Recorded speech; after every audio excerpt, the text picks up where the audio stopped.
Hello dear friends, today we are going to discuss one of the issues the temporomandibular joint disorders patients suffer from. Most of the patients will have a problem called clicking or popping when they open and close their mouth, yawning or while chewing. Some patients will have a deviation of jaw to one side while opening the mouth and then it gets corrected like as seen in this video. So do such problems need a treatment? The question is whether the patient has a pain associated with this along with the popping or clicking sound. If you don't have a pain associated with popping or clicking, most of the time you may not need a treatment for that.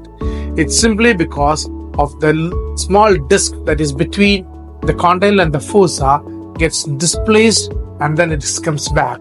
You might have noticed some people having a popping sound in opening and closing the elbow or the knee when you open and close. You don't need treatments most of the time. For more videos like this, follow Dr. Presley.